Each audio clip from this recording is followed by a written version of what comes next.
ನಮಸ್ತೆ, welcome back to my YouTube channel Suraksha diaries. ಇನ್ನೂ ಯಾರು ನನ್ನ ಚಾನಲ್ಗೆ ಸಬ್ಸ್ಕ್ರೈಬ್ ಮಾಡಿಲ್ಲ, ಪ್ಲೀಸ್ ಬೇಗ ಹೋಗಿ ಸಬ್ಸ್ಕ್ರೈಬ್ ಮಾಡಿ. ಹಾಗೆ ಪಕ್ಕದ ಬೆಲ್ ಐಕಾನ್ನ ನೀವು ಕ್ಲಿಕ್ ಮಾಡಿದ್ರೆ ನಾನೇನೇ ವಿಡಿಯೋ ಅಪ್ಲೋಡ್ ಮಾಡಿದ್ರೆ ನಿಮಗೆ ನೋಟಿಫಿಕೇಶನ್ಸ್ ಬರುತ್ತೆ.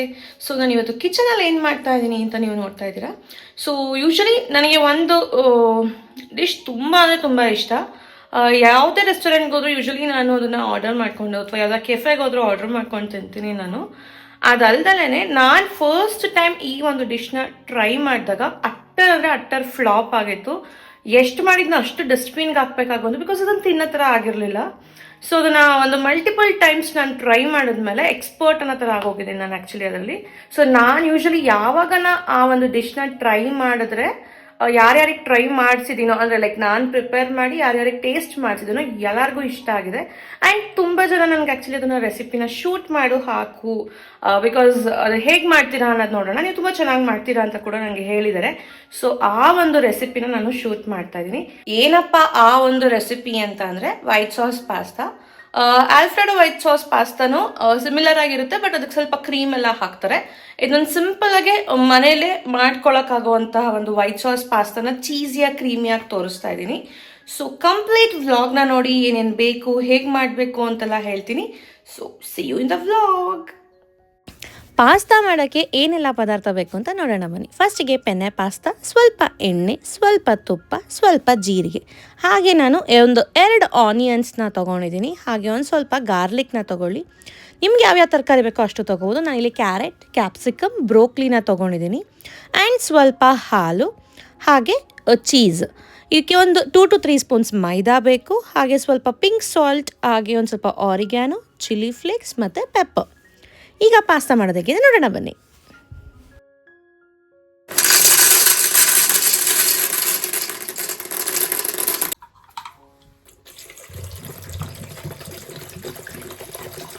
ಮೊದಲಿಗೆ ನಾನು ಪಾಸ್ತಾನ ಬೇಯೋದಕ್ಕೆ ಇಡ್ತಾ ಇದ್ದೀನಿ.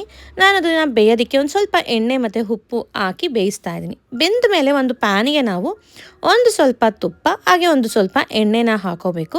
ನಿಮ್ಮ ಹತ್ರ ಬೆಣ್ಣೆ ಇದ್ದರೆ ಬೆಣ್ಣೆ ಸಮೇತ ಹಾಕೋಬೋದು. ಇಲ್ಲಿ ನಾನು ಜಾಸ್ತಿ ತರಕಾರಿ ತೊಗೊಂಡಿದ್ದೀನಿ, ಸೊ ಸ್ವಲ್ಪ ನಾನು ಜಾಸ್ತಿನೇ ಆಯಿಲು ತುಪ್ಪ ಹಾಕ್ಕೊಂಡಿದ್ದೀನಿ. ಹಾಗೆ ಸ್ವಲ್ಪ ಜೀರಿಗೆ ಹಾಕಿ ಇದು ಮಾಡ್ಬೋದು. ಜೀರಿಗೆ ಬಂದು ಆಪ್ಷನಲ್ಲು, ಬಟ್ ನಾನು ಹಾಕೋತೀನಿ. ಇದಕ್ಕೆ ನಾನು ಒಂದಷ್ಟು ಗಾರ್ಲಿಕ್ನ ಚೆನ್ನಾಗಿ ಸಣ್ಣದಾಗಿ ಕಟ್ ಮಾಡಿರೋದನ್ನ ಹಾಕಿದ್ದೀನಿ. ಇದು ಸ್ವಲ್ಪ ಚೆನ್ನಾಗಿ ಎಣ್ಣೆಲಿ ಫ್ರೈ ಆದರೆ ಫ್ಲೇವರು ಸ್ವಲ್ಪ ಬಿಟ್ಕೊಳ್ಳುತ್ತೆ. ಇದಕ್ಕೆ ನಾನೊಂದು 2 ಆನಿಯನ್ಸ್, ಮೀಡಿಯಮ್ ಸೈಜ್ ಆನಿಯನ್ಸ್ನ ನಾನು ಕಟ್ ಮಾಡ್ಕೊಂಡಿದ್ದೀನಿ. ಇದನ್ನು ಉದ್ದುದ್ದ ಕಟ್ ಮಾಡಿಕೊಂಡ್ರೆ ಸ್ವಲ್ಪ ಪುಡಿಯಾಗಿರುತ್ತೆ, ತಿನ್ನೋದಕ್ಕೆ ಚೆನ್ನಾಗಿರುತ್ತೆ. ಇದು ಟ್ರಾನ್ಸ್ಲೂಸೆಂಟ್ ಆಗೋ ತನಕ ನಾವು ಫ್ರೈ ಮಾಡ್ಕೋಬೇಕು. ಇದಕ್ಕೆ ನಿಮಗೆ ಯಾವ್ಯಾವ ಚಾಯ್ಸ್ ಆಫ್ ವೆಜಿಟೇಬಲ್ಸ್ ಬೇಕೋ ಎಲ್ಲ ವೆಜಿಟೇಬಲ್ಸ್ನೂ ಹಾಕೋಬೋದು. ಸ್ವಲ್ಪ ಉಪ್ಪು ಹಾಕ್ಕೊಂಡ್ರೆ ನಾವು ಬೇಗ ಆನಿಯನ್ಸು ಬೇಯುತ್ತೆ.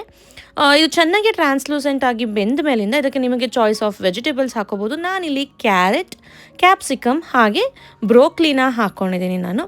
ಕ್ಯಾರೆಟ್ನ ನಾನು ಬಾಯಿಗೆ ಸಿಗಂಗೆ ಸ್ವಲ್ಪ ಉದ್ದುದ್ದಾಗೆ ತುಂಬ ಸಣ್ಣ ಕಲ್ದಲ್ಲಿರಂಗೆ ಕಟ್ ಮಾಡ್ಕೊಂಡಿದ್ದೀನಿ ನಾನು. ಕ್ಯಾಪ್ಸಿಕಮ್ನು ಕೂಡ ಅದೇ ಸೈಜಲ್ಲಿ ಕಟ್ ಮಾಡ್ಕೊಳ್ಳಿ. ತುಂಬ ಜಾಸ್ತಿ ಬೇಯಬಾರ್ದು, ಸ್ವಲ್ಪ ಕ್ರಂಚಿಯಾಗೆ ಬೇಯೋ ಥರನೇ ನಾವು ವೆಜಿಟೇಬಲ್ಸ್ನೆಲ್ಲ ಚೆನ್ನಾಗಿ ಸಾಟೆ ಮಾಡ್ಕೋಬೇಕಾಗುತ್ತೆ. ನಾನು ಇಲ್ಲಿ ಬ್ರೋಕ್ಲಿನ ಹಾಕ್ಕೊಂಡಿದ್ದೀನಿ. ಬ್ರೋಕ್ಲಿ ತುಂಬಾ ಹೆಲ್ತ್ ಬೆನಿಫಿಷಿಯಲ್ ಇರೋಂತಹ ವೆಜಿಟೇಬಲು. ಇದನ್ನು ಚೆನ್ನಾಗಿ ಮುಂಚೆನೇ ಕ್ಲೀನಾಗಿ ವಾಶ್ ಮಾಡಿ ಆಮೇಲಿಂದ ನಾವು ಫ್ರೈ ಮಾಡ್ಕೋಬೇಕಾಗತ್ತೆ. ನೀವು ಫ್ರೈ ಮಾಡ್ಕೋಬೇಕಾದ್ರೆ ಒಂಚೂರು ಸಾಲ್ಟ್ ಬೇಕಾದರೂ ಹಾಕೋಬೋದು, ಬಟ್ ಸಾಲ್ಟ್ ಎಲ್ಲ ನೋಡಿ ಹಾಕ್ಕೊಳ್ಳಿ, ಬಿಕಾಸ್ ನಾವು ಮುಂಚೆ ಎಲ್ಲ ಎಷ್ಟೊಂದು ಕಡೆ ಸಾಲ್ಟ್ ಹಾಕಿರ್ತೀವಿ. ಲಿಡ್ನ ಕ್ಲೋಸ್ ಮಾಡಿ ಒಂದು 2 ಮಿನಿಟ್ಸ್ ಬಿಟ್ಟರೆ ಅದು ಸ್ಟೀಮಲ್ಲಿ ಚೆನ್ನಾಗಿ ಕುಕ್ ಆಗುತ್ತೆ. ಈಗ ನೋಡ್ತಿರ್ಬೋದು ಎಷ್ಟು ಕಲರ್ಫುಲ್ ಆಗಿದೆ ವೆಜಿಟೇಬಲ್ಸ್ ಎಲ್ಲ ಹಾಕಿರೋದು. ಇದನ್ನು ಸೈಡ್ ಇಟ್ಕೊಂಡು ನೆಕ್ಸ್ಟ್ ಇನ್ನೊಂದು ಪ್ಯಾನ್ನ ತೊಗೊಂಡು ಅದಕ್ಕೆ ಒಂದು ಸ್ವಲ್ಪ ತುಪ್ಪ ಮತ್ತು ಒಂಚೂರು ಎಣ್ಣೆನ ಹಾಕ್ಕೊಳ್ಳಿ. ಇದನ್ನು ಹಾಕ್ಕೊಂಡು ಒಂದು 2 to 3 ಸ್ಪೂನ್ಸ್ ಅಷ್ಟು ಮೈದಾನ ಹಾಕೋಬೇಕು. ಇಲ್ಲಿ ನಾನು ಜಾಸ್ತಿ ಕ್ವಾಂಟಿಟಿ ಆಫ್ ಪಾಸ್ತಾ ತೊಗೊಂಡಿದ್ದೀನಿ, ಅದಕ್ಕೆ ನಾನೊಂದು 3 ಸ್ಪೂನ್ಸ್ ಹಾಕ್ಕೊಂಡಿದ್ದೀನಿ. ಕಮ್ಮಿ ಪಾಸ್ತಾ ತೊಗೊಂಡಿದ್ರೆ ಕಮ್ಮಿ ಹಾಕ್ಕೊಳ್ಳಿ. ಇದನ್ನು ಚೆನ್ನಾಗಿ ನಾವು ಎಣ್ಣೆಯಲ್ಲಿ ಫ್ರೈ ಮಾಡಿ ಹಾಲನ್ನ ಹಾಕ್ಕೊಂಡು ಅಲ್ಲಿ ಚೆನ್ನಾಗಿ ಕುದಿಸ್ಕೋಬೇಕಾಗತ್ತೆ. ನಾನು ತೊಗೊಂಡಿರೋ ಕ್ವಾಂಟಿಟಿಗೆ ನಾನು 1 ಲೀಟರ್ ಆಫ್ ಮಿಲ್ಕ್ ತೊಗೊಂಡಿದ್ದೀನಿ. ಸೊ ನೀವು ಎಷ್ಟು ಕ್ವಾಂಟಿಟಿ ಆಫ್ ಪಾಸ್ತಾ ತೊಗೋತೀರೋ ಅಷ್ಟು ಮಿಲ್ಕ್ನ ಯೂಸ್ ಮಾಡ್ಬೋದು. ಕಂಪ್ಲೀಟ್ ಮಿಲ್ಕಲ್ಲೇ ಮಾಡಿದ್ರೆ ಸ್ವಲ್ಪ ಕ್ರೀಮಿ ಆಗಿ ಬರುತ್ತೆ. ಇದು ಚೆನ್ನಾಗಿ ಆ ಒಂದು ಮೈದಾದಿಂದ ಏನು ಮಾಡಿರ್ತೀವಲ್ಲ ಅಷ್ಟು ಮಿಕ್ಸ್ ಆಗಂಗೆ ಇದು ಮಾಡಿ ಬಾಯ್ಲ್ ಆಗಕ್ಕೆ ಬಿಡಬೇಕು. ಚೆನ್ನಾಗಿ ಬಾಯ್ಲ್ ಆಗಿದೆ ಅಂದಮೇಲೆ ಇದಕ್ಕೆ ಪೆಪ್ಪರ್, ಚಿಲ್ಲಿ ಫ್ಲೇಕ್ಸ್ ಮತ್ತು ಆರಿಗ್ಯಾನೋ ಹಾಕಿ ಇನ್ನೂ ಒಂದು ಸ್ವಲ್ಪ ನಾವು ಬಾಯ್ಲ್ ಆಗಾಕ್ಬಿಟ್ರೆ ಅದು ಸ್ವಲ್ಪ ಕ್ರೀಮಿ ಟೆಕ್ಸ್ಚರ್ಗೆ ಬರುತ್ತೆ. ಅದು ಚೆನ್ನಾಗಿ ಕ್ರೀಮಿ ಟೆಕ್ಸ್ಚರ್ಗೆ ಬಂದಿದೆ ಅಂತ ಅಂದಮೇಲಿಂದ ನಾವು ವೆಜಿಟೇಬಲ್ಸ್ನೆಲ್ಲ ಹಾಕಿ ಮಿಕ್ಸ್ ಮಾಡ್ಕೋಬೋದು ಅದಕ್ಕೆ. ಸೊ ನಾನು ಏನೇನು ಸಾಟೆ ಮಾಡಿದ್ದೀನೋ ಅದಷ್ಟು ಮಿಕ್ಸ್ ಮಾಡ್ಕೋತಾ ಇದ್ದೀನಿ ಇವಾಗ.